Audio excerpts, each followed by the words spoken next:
Hello, everybody, and welcome again to another episode of the Risk Matrix with myself, Dr. Martin, and James Junkin. Great to be here. Summer is here.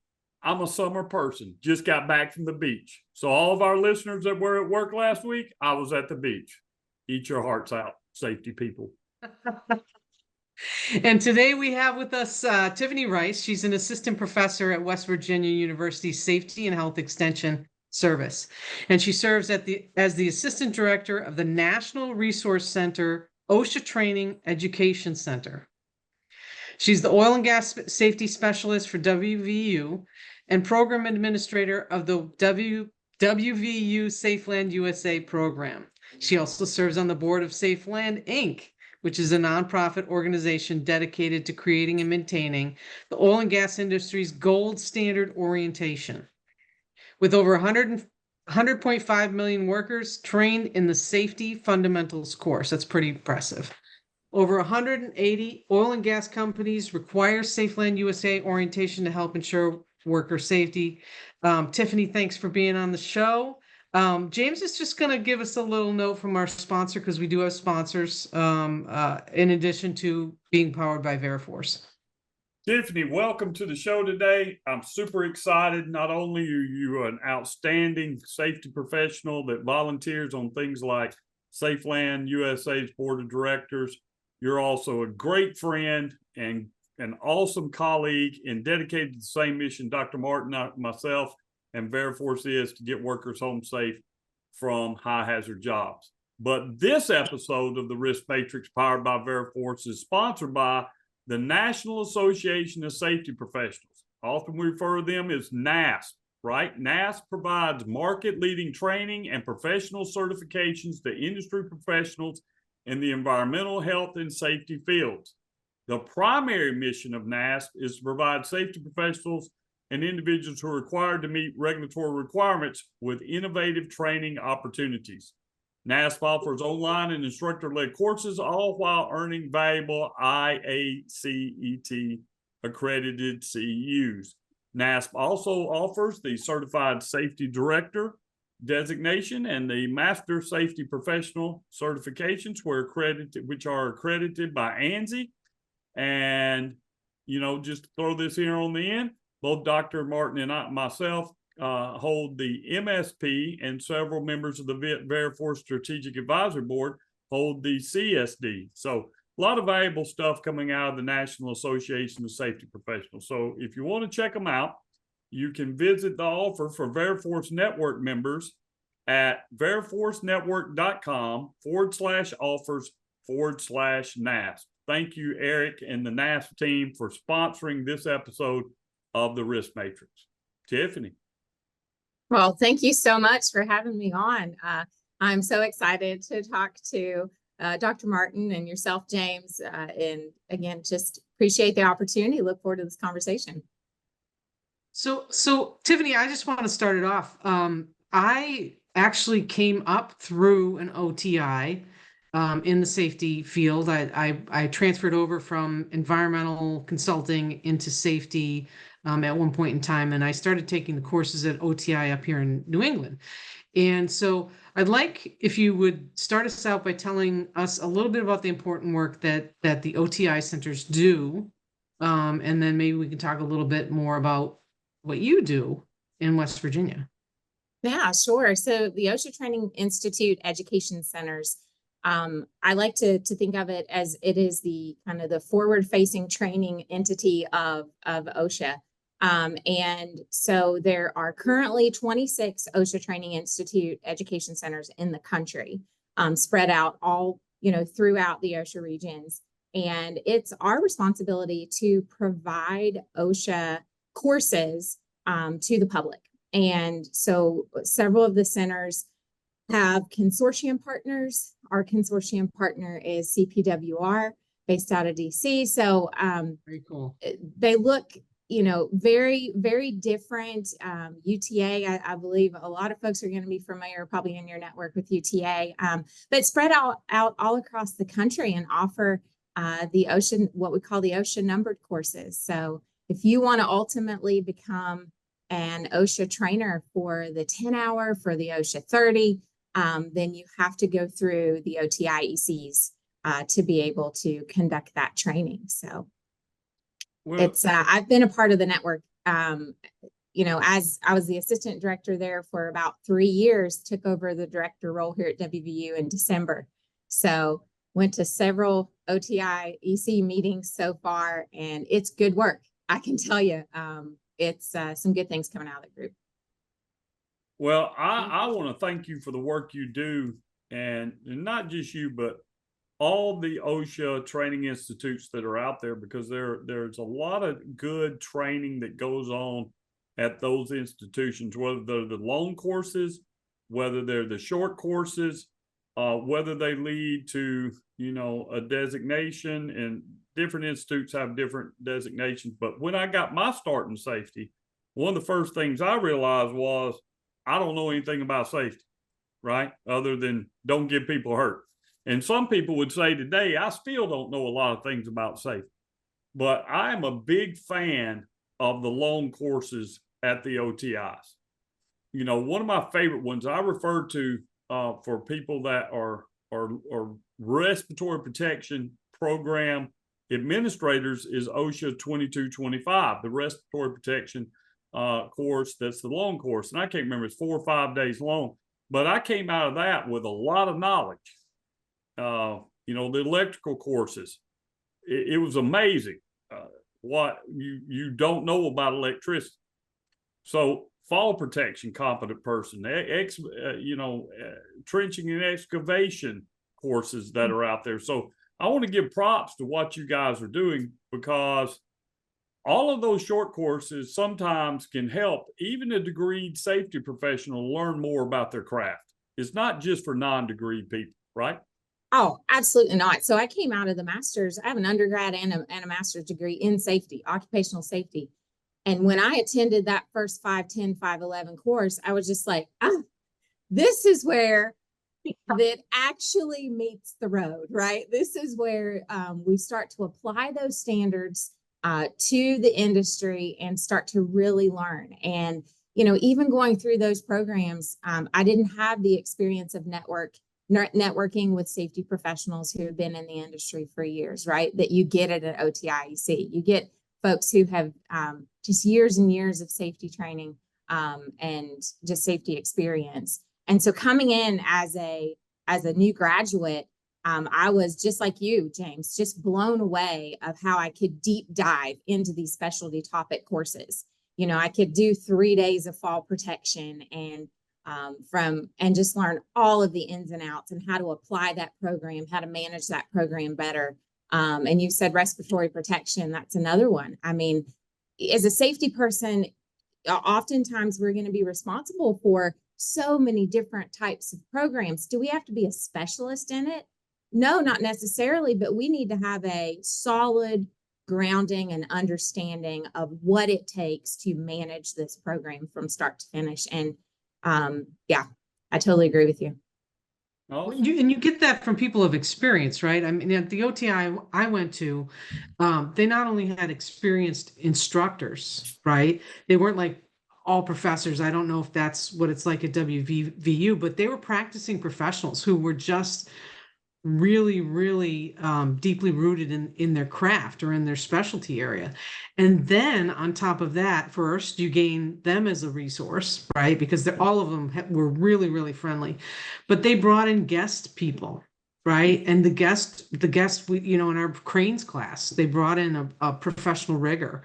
And, just that seeing, as opposed to like learning from a book or learning in an academic setting. I mean, it blew me away too. I mean, it was just like, wow. I mean, hands-on implementation stuff that you sometimes you don't get in academia. Mm-hmm. Absolutely. And, back to your point about who's teaching the classes, we at the OTIECs, I mean, there are so many things that we follow for quality control with instructors and ensuring that those instructors have the background that they need to have to be able to teach those courses. And you're exactly right. You're going to have someone who has fresh experience, who has an industry professional in that, area of safety. And then just to be able to also bring in the guest speakers. So great relationships with OSHA, with NIOSH, and you get to really network with those folks too. So you get, we'll say the research level, and, you might be reading some papers and kind of having that part of the class, and then also the hands-on, and then, real world application. So it's just a good mixture there. But yeah, I think beyond just the what I call the long courses, the numbered courses, I would recommend OSHA 510 and OSHA 511, which is the standards courses, for every safety professional, whether or not you're going to go on and take the 500 and the 511 and teach OSHA 10 and OSHA 30. Getting a better appreciation for what is in the regulations. And even if you've been practicing for a while, if you're what is not in the regulations. Yeah, that too. If you're not dealing with that particular topic a lot, like I had some issues come up with NFPA 70E the other day, and I don't do NFPA 70E all the time. I don't do electrical safety. I'm not an electrician. I know two things about electricity. If you don't pay the bill, they will turn it off. And if you mess with it, it will kill you, graveyard dead. That's all I know, right? So I went back to the classes that I took years ago and pulled out that saved material to go through as a refresher. So it's not just like a test or a one and done type thing. The OTIs provide valuable resource material for practicing safety professionals. And I'm super appreciative of the knowledge that you pass on in the 510 and the 511, because I'm like you, I've got an undergrad and a master's degree in occupational safety and health, but there's not a class called construction standards that spends enough time, or general industry standards, or maritime standards, that spends a significant enough time in there to really get you good working knowledge, at least to know where to go. So I highly recommend those courses. Yeah. Whether you're new or you've been doing it for a while.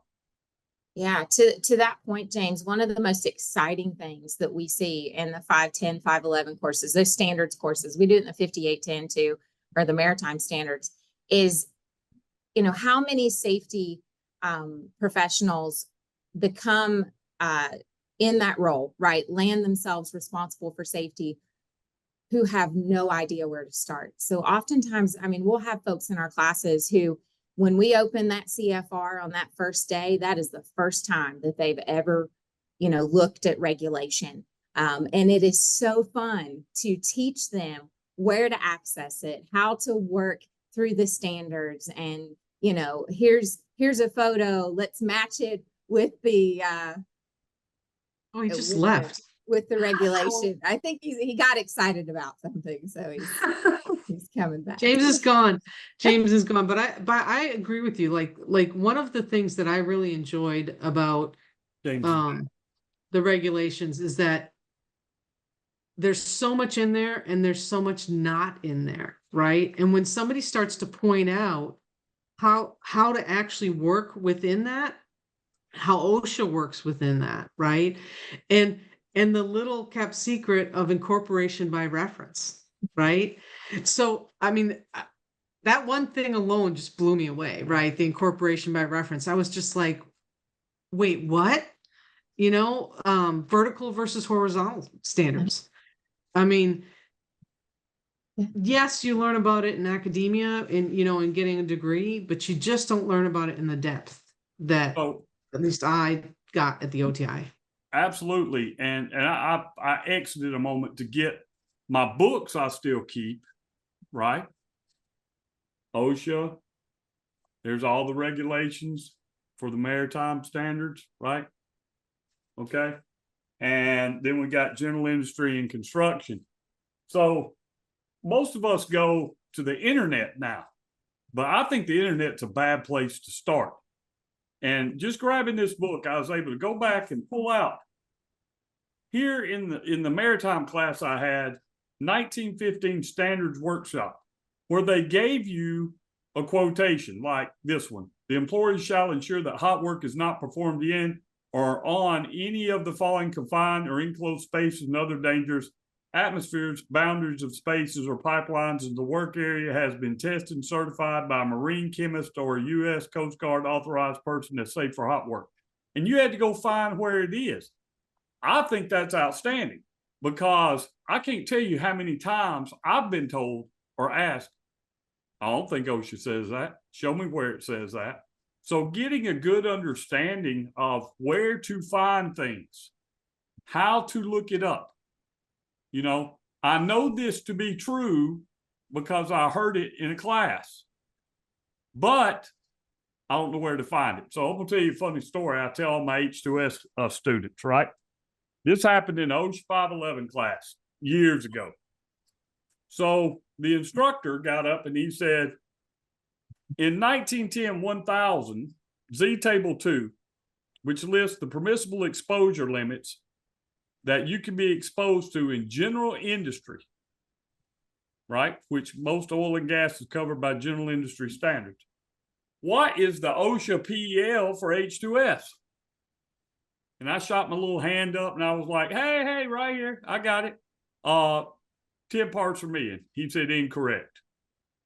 And then went around the room and we got all kind of crazy answers like 500 parts per million, 250 parts per million.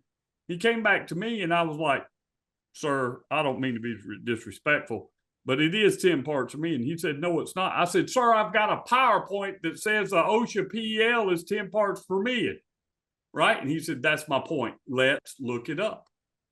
And in the general industry standard in 1910-1000 Z Table 2, there's no PEL listed. It is 0 for a no PEL in the Z Table 2, 1910-1000. Now, why is that important? And why did he do that? Because it left a huge impression on me to go look things up.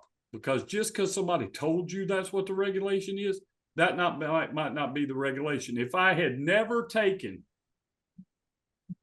OSHA 511 from the OTI, I might be running around here still today telling people stuff that's wrong. No. So I probably got corrected by Dr. Martin in one of my classes she taught. No, the only thing that happened in a class that I taught that James was in was that I took 2 points off for something, and then he called me up to argue for a bit. I actually gave him a point back, but I couldn't give him both points back. You're still wrong. Generally we get along.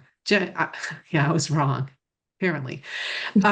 So I want to know, because I didn't know that CPWR was your partner, or one of your sponsors. How do they come into play with WVU and your program? What do Sure. they do for you, or what do you do with them? Yeah, so together we make up what's called the National Resource Center. And that's the official name of our OSHA Training Institute Education Center. So we're the National Resource Center, and WVU is the lead organization of that center. We're a consortium partner with CPWR. So what that means is, together we work to meet all of our requirements to maintain our status as an OTIEC. All of our reporting is done together.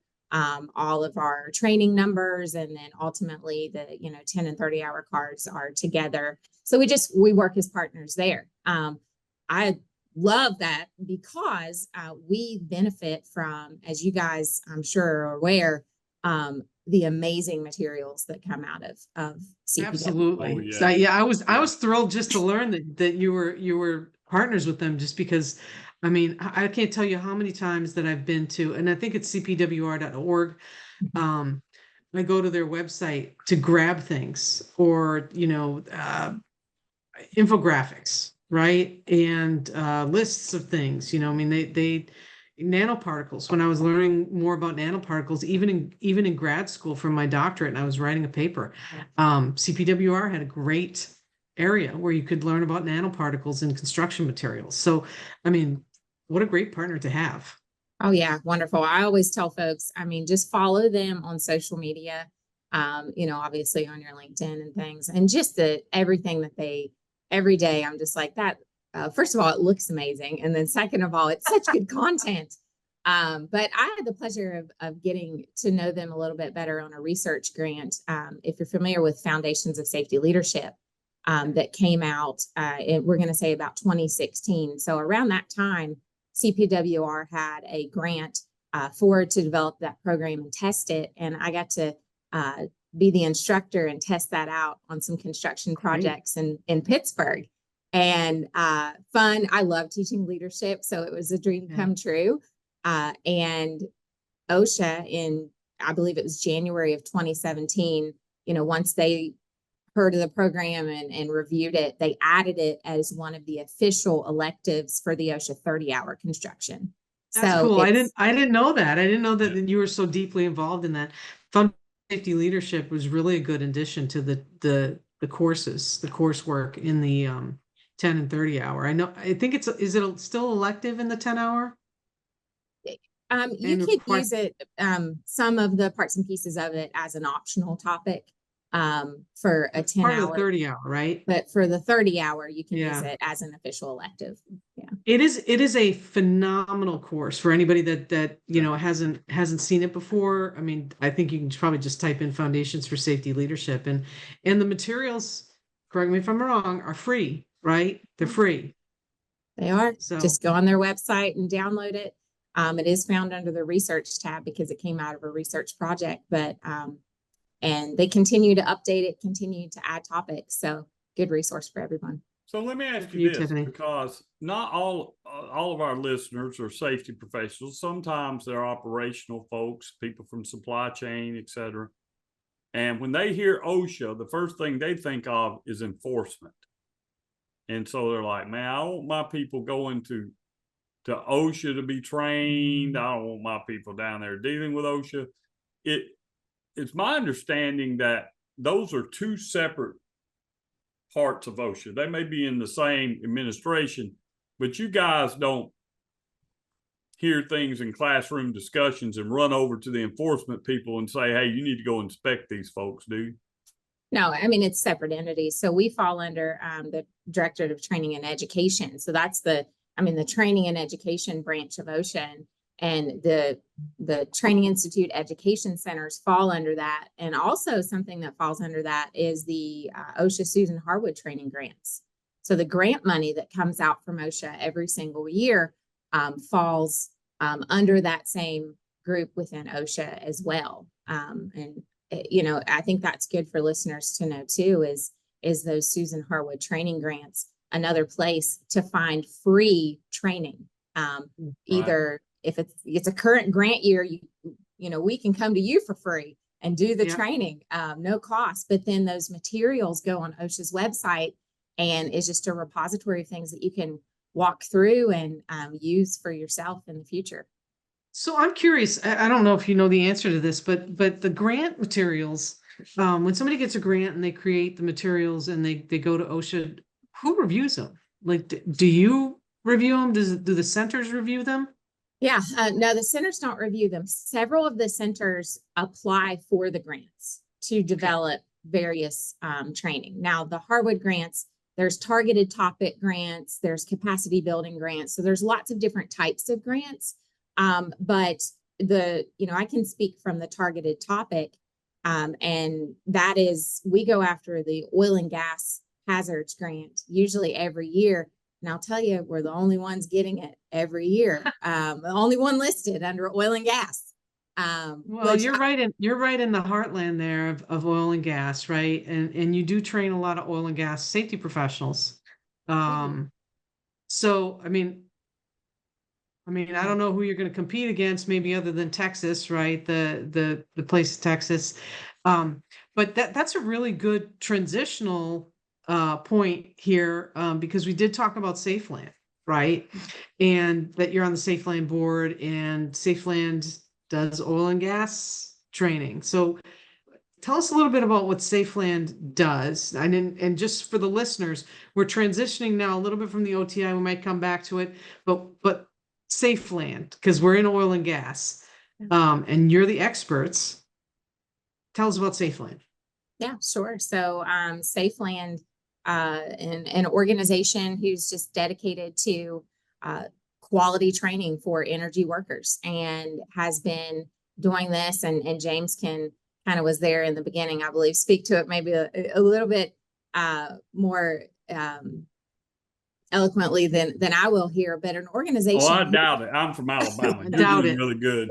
Yeah. She's a good guest. I think we should have her back and talk about something else too. But you know, SafeLand began as a nonprofit organization in order to bring together industry experts to create a standardized safety fundamentals class, an orientation, if you will, awareness level training for what the average worker needed to know in order to go out in the field and perform their tasks, but do so safely. And it's evolved over the years as to the way what's inside the courses, and Tiffany's led a lot of those efforts, particularly as the focus has emerged around serious injuries and fatalities.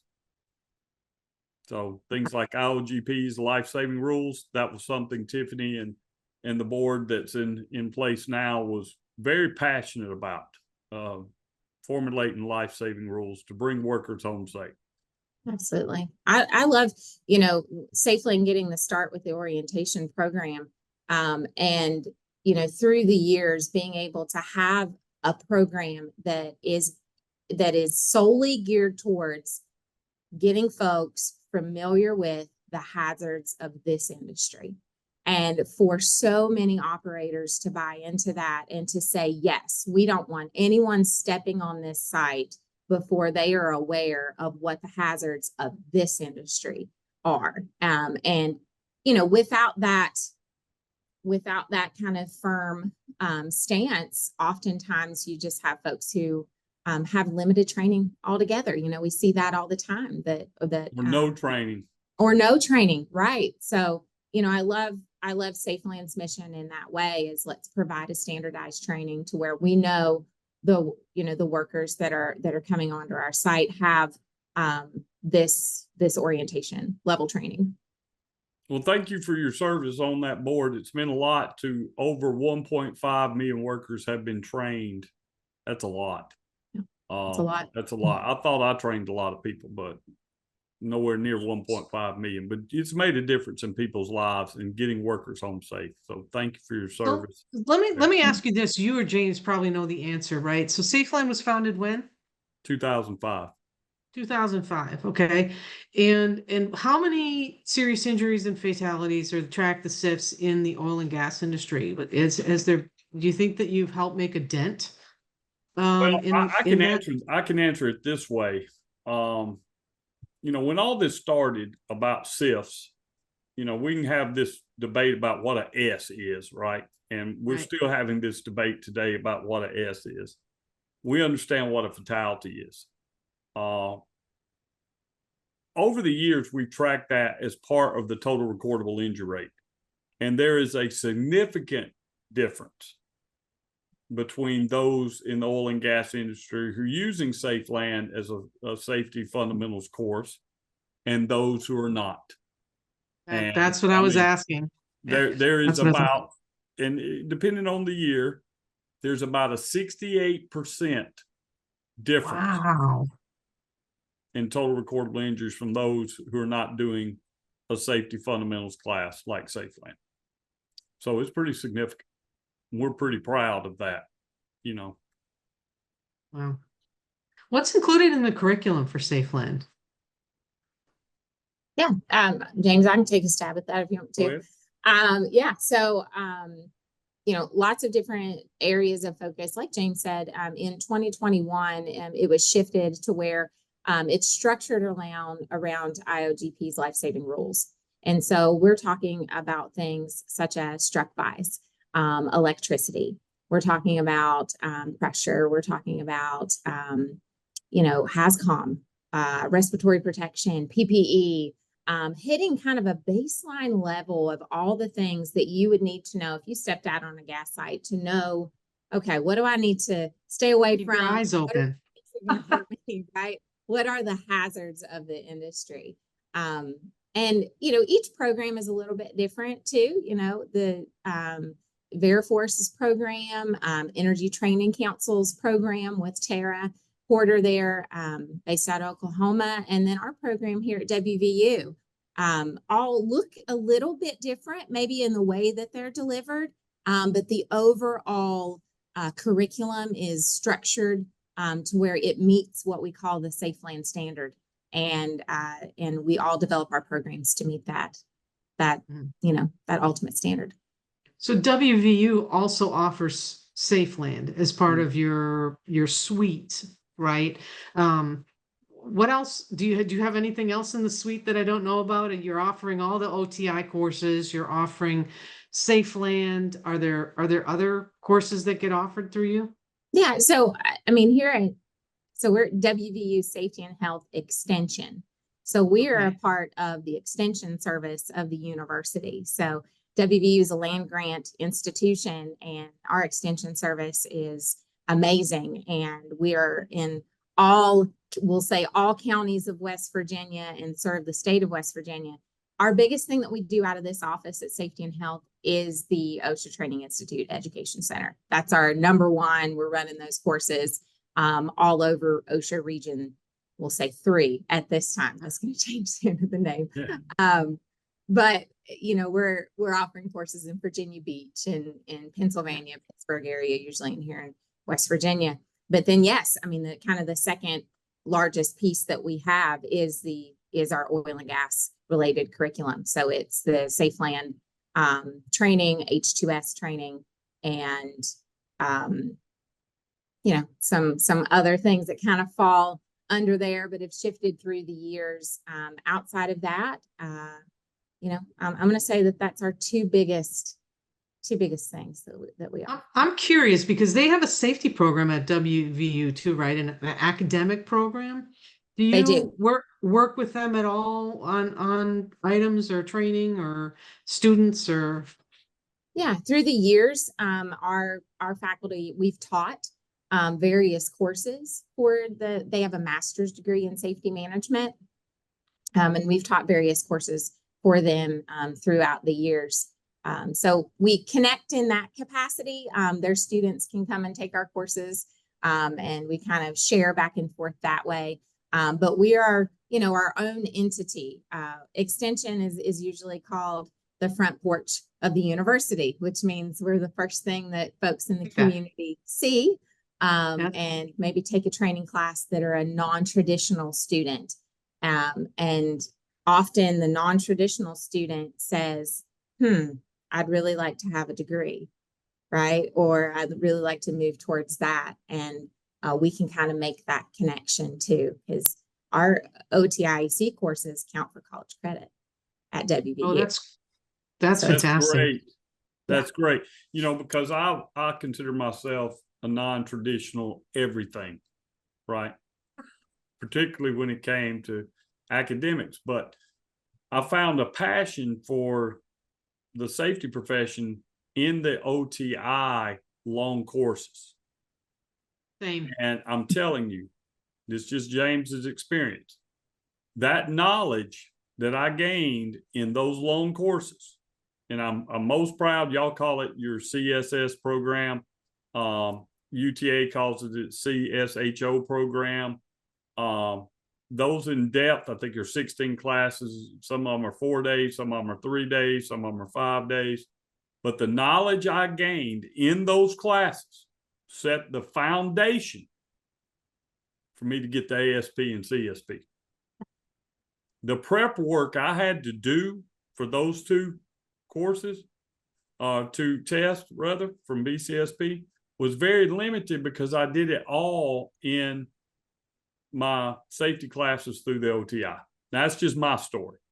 But that led me to say, hey, we've come this far. Well, we go back and get a degree and get these other designations from BCSP and continue to grow as a safety professional. So I like what you said, that what you're doing in your programs is the front porch for the university. Yeah, that's a great analogy. That's amazing. It's a great, everybody likes to come and sit on the front porch a while, right? That's right. And it's not it's not scary. Like for me, I started with a geology degree, right? And an MBA, and saw safety through the eyes of a geologist, a field geologist, basically.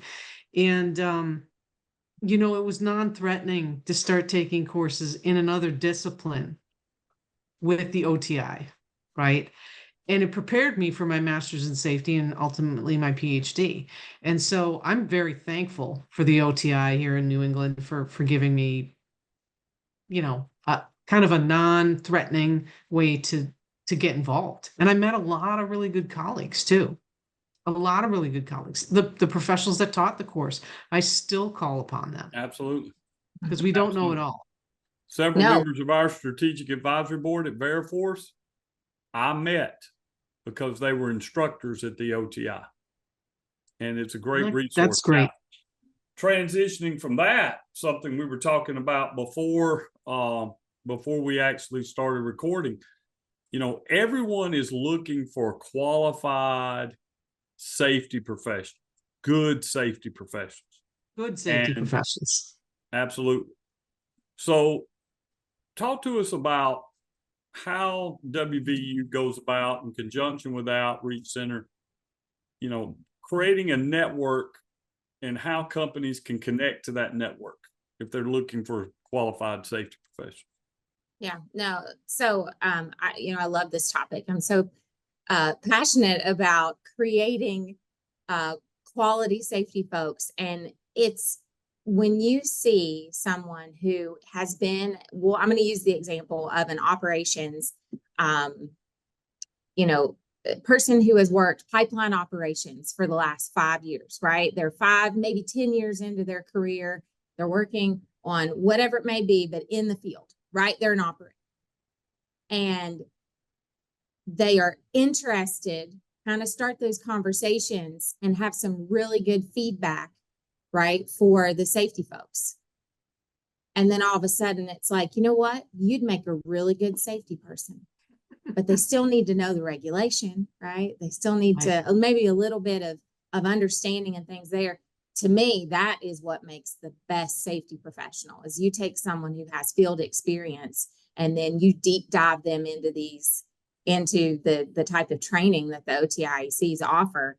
And you start to build out their management skills, their understanding of regulation, their networking with safety professionals. I think that's one good path where you see good quality safety professionals coming out of that companies want to hire. Historically, at least in this region, I'm unfamiliar with kind of the structure of some of the other regions, but here in Appalachia, we'll say there are so many undergraduate and graduate degree safety programs. So you like Slippery Rock University, right. IUP in Pennsylvania, you've got Fairmont State in West Virginia, you've got Marshall in Huntington, West Virginia, solid safety programs. You got CSU, we go everywhere, baby. Well, I'm going to tell you what, we still can't find people, right? Really? I mean, even the ones that are, I've been working with a few clients here in New England, and we've got our fair share too. And as James said, CSU trains people all over the United States, in their degrees. And,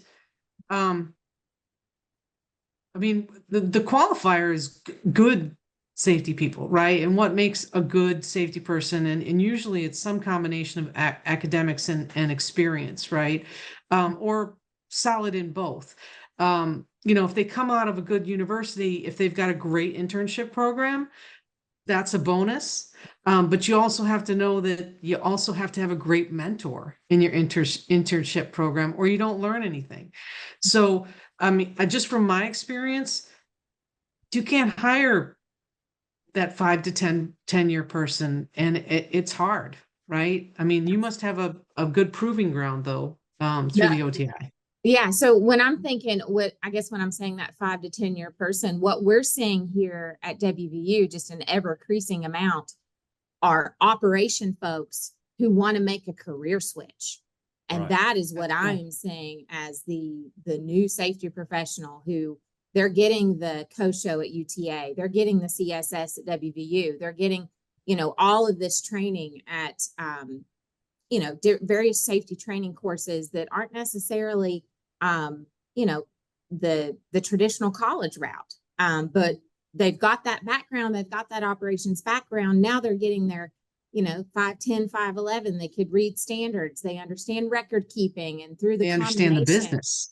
They understand the business, and that's ideal. So that's where we're seeing, a shift in the type of students that we're seeing are those that are fresh to safety, but have a lot of industry experience. Well, if someone wanted to contact a career center at WVU, well, I'm sure you have those as a resource for safety professionals who are looking for positions in industry. Is there a way to do that? Yeah, I would have them contact our OTIC, just contact WVU Safety and Health Extension if you're looking for a safety professional. And we have students all the time who are trying to make career moves, who are graduating from our CSS programs, and ready to go out there. We also, we spoke a little bit about that on campus connection, but we have student workers in this office right now who are looking for positions moving forward, and we can make those connections for companies. Any of them want to move to New England? Yeah, they might. Absolutely. Oh man, it's cold in New England. It is cold out here. I'm not going to lie. I beg people. Everyone knows that, my specialty is in oil and gas, although we do a little construction, maritime. Used to do a lot of stuff in the offshore oil and gas industry back before the BP oil spill. But I've asked, can we just drill an oil well just one time in Key West? Just one time. I will go down and do the safety on it. Right? Now, I got to figure out how to get my PPE to include flip-flops, but we'll figure it out. It can happen, James. I used to work for a company when I was doing environmental field work, and they had a project for a geotechnical geologist in Turks and Caicos, and it was a long-term project. It was like a year or something, but I just wasn't in a position to go. So it could happen. You never know. We all have dreams, but thank you, Tiffany, for coming on this episode of the Risk Matrix. Have a lot of respect for what you do, not only at the university and with the OTI, but your dedication and contributions to SafeLandine board, I know made a difference in people's lives.